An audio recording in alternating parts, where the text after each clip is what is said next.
Hello, David. Hello. Are you happy? Yes. Yes, we are super happy to be here. The audience was really happy too. The Great. audience was beautiful, yeah. Yeah. There was Yeah. really nice energy from them. That's a I great felt energy. that too. Yeah. Nice. So nice that you're here. We're starting with the interview. So, in a comment I've read about your music, there was written unusual and innovative music. In which way is your music unusual and innovative? Can you tell? I think this is some journalists that said this about us. You have to Yes. ask him. So yes, no, I would not. I would not think about our music as something innovative or unusual. I think everything we play is already heard because we have a lot of influences in many styles, musical styles. So I think personally, what I can speak for myself, I think I can speak also for David, is that we are composing from the emotional aspect. So there is always a story or emotion that really we cannot really share with words. It's just too strong for us. So we just say, okay, let's write the music, and then we can share with people a couple of phrases, but we cannot really go deep into why we wrote this music. So yeah, I think it would be this what's actually making us creative. But then we have to check with journalists why they consider this Always unusual. those journalists, no? Exactly. What would we do with them? But what's rather unusual is the duo of percussion and piano. It's not so often. Was it from the beginning your idea to put those instruments together, or how did that develop? I think this came from the will from Lada that she wanted to have three duos, one with another drummer, one with a guitar player, and one with a piano player. And she started by the last one, the piano player. It was me. And then we developed it, and actually, yeah, it was taking a lot of energy and time to make it straight and right. So I think you Yeah, I didn't stuck have to really it. time. We started, and we realized that it's something we want to really develop and like live. So I really didn't have time to travel and to do another two projects. But yeah, it started from my wish to have duo project. Really, it's not something that happened because the bass player quit, or No. it was really Actually, yeah, one of the first the concert very happened first like concert this. happened like this because the problem is that we are always together, and so this duo was always somewhere in the trial process, Yeah. and we were rehearsing it but never putting it on stage. And once we got the chance to play in Vannes in France on a festival that wanted 3 concerts of my trio, and there was one concert in the middle that the bass player had to fly away and come back for the third one. So we said, okay, that's it. We have to start a duo with this concert. That was a That's- good moment for yeah, you. Yeah, we were forced to do. We were planning to do it, but maybe not that soon. We needed the déclic yeah, right. on stage. You both are also playing as solo artists. And how does the playing as a solo artist also has an influence on playing in the duo? You want to start? Maybe we can start. You're a more solo artist than me. I think we are leading together the project, so I hope it doesn't sound like that, but yeah, for the most of it, we are 2 soloists together, and I think especially for the drums, it's not a usual drums playing like comping that is doing. She's most of the time comping me with improvised moments, ideas and interactions. And so this part, I think we are 2 soloists interacting in this duo. So that's for me what I really like with this project, that there is space for 2 soloists at the same time. Lada, when I watch your drum kit, I think there are more drums than usual. I think you have 2 snare drums, you have some more toms, I guess. Is this affected by you playing, or inspired maybe by you playing as a solo player? No, I was never really playing drum solo as a performer. When I studied in Austria, then I started to develop this idea of, because I needed to finish school. So there was a diploma recital, and I wanted to do something that really, is that I'm attached to. So I was listening a lot to M Boom. I don't know if you heard of it. This is Max Roach, like percussion ensemble with marimba, vibraphone, a lot of percussions, timpani. Actually, it's just percussion instruments, like chimes, big chimes, and drums. And I was listening this a lot, and I said, okay, I want to do something like this for my diploma recital, and I was preparing with a lot of pedals, some classical music with pedals rearranged in some odd meters, and I bought a lot of percussion instruments that I sold afterwards, but I kept some.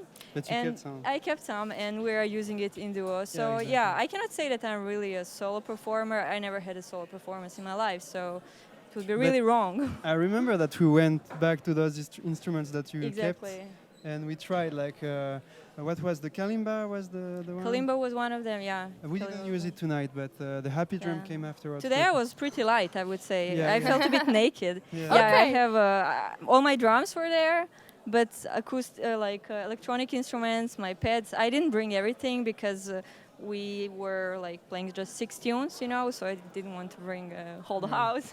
Yeah. Yeah. So for the whole set, someone should come another concert and listen to you with the whole Yes. instruments. Yeah, and stuff we would and need electronics. concert of hour and a half. Yeah, to Okay.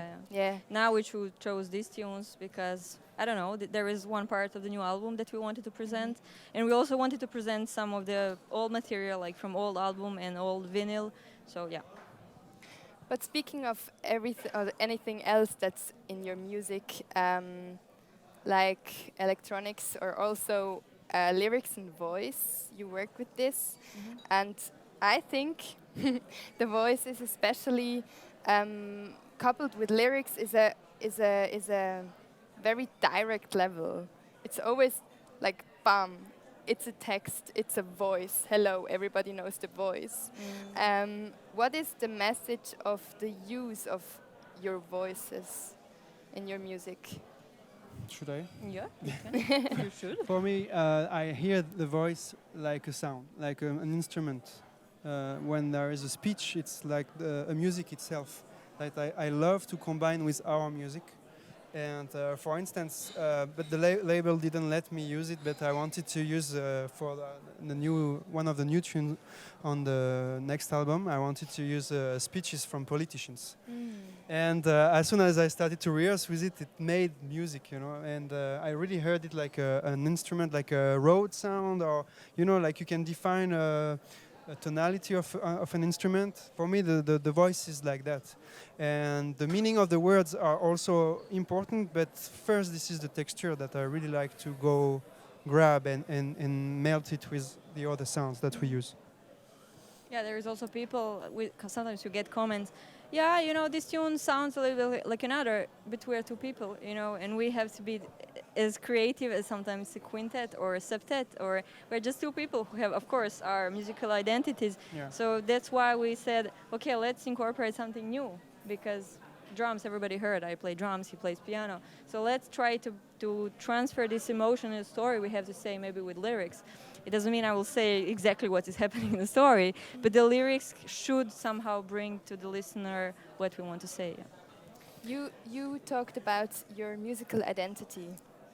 Did that musical identity or also like an idea of your music develop since you released your first album in 2017, something around that? Yeah, right. You mean me personally or we as a duo? As a duo. Yeah. I think from the very beginning we already had some idea of it, and I don't think it changed a lot. I mean, I hope it did in some technical aspects. Yeah, I hope we're evolving because we're working constantly, but I don't think that stylistic really changed. I wouldn't We say try so. to keep the same touch all over the new tunes, but we also try to have new sounds and universe of landscape of sounds. Yeah. You were talking about the new album that is coming. Today you played some of the music that will be part of the new album. The last album you made had the title the very speaking title, The Boiling Story of a Smoking Kettle. Yes, isn't Yeah, it? it's David who made it, so I am. Isn't it I'm speaking out by of it. itself? Yeah, I was wondering, where did you meet that kettle? It was in the kitchen actually. When we were about to shoot, we made a photo shooting in our living room, and I said to Lada, why don't we take, I don't know, this and that from the kitchen, you know, and there was a kettle that was red, and we liked the color of it, and I had the pans that were red as well, and we started to develop something about this kettle, and I thought, yeah, it could be a tea time moment, because we were releasing this album on Nime Records, which is a British label, so I thought, yeah, tea time, you know, and tea time for us is it was kind of a funny moment to tell the stories of our music. So the boiling stories are coming from the kettle that we are drinking during the tea time. That's the cover also. And ever since, one of you has to wear red trousers. Ah, voilà. Yes, right. That's right. This is really not by purpose, huh? It's everything I brought. Yeah. You are really storytellers. You also talked about that. Can you give us a little sneak peek, like maybe the beginning of the story from the next album? Do you want to start? So basically, we started to like explain each of the stories because we like to have, like David says, when you go to the museum, you like to have a little description of the painting or something that you are watching to know what the artist wanted to say. So when we write the music, we also would like to not say 100% what we think and feel, but at least a little, glimpse of it. So when we were writing the new album, we wanted to describe each tune, and we realized during the period of Corona, we lived really hard moments. I think most of people did. And we didn't know how to write it, honestly, not that it doesn't depress people, because the point is not to depress people, the point is to give them hope with our music. So then David got a really nice idea to make imaginary character that travels through time and space and actually speaks about the story that we lived ourselves, So should we say a story? Maybe you should say a story. No, I don't want to spoil it, because I think it's really a nice experience to read it through while listening to the music. It's like really an experience that can really be combined all together, and you have the full idea. This is how you wrote it. Yeah, because yeah. I didn't understand why one tune is like In loop. going in loop for 2 hours. Like, what is happening? So we're writing a text, Yeah, I was finding my Inspiration. muse. Hey, thank you very much for the Thank concert. you. Thank you very much. You came straight up to our. We try to be the to fastest the as interview. possible. And now the performance is over. Thank you so much. Enjoy yourself Thank tonight. you. Thank you. And good luck for all the things that are coming next. Thank you. The same Thanks for for you. having Thank you. us. Thanks. Bye-bye. Bye.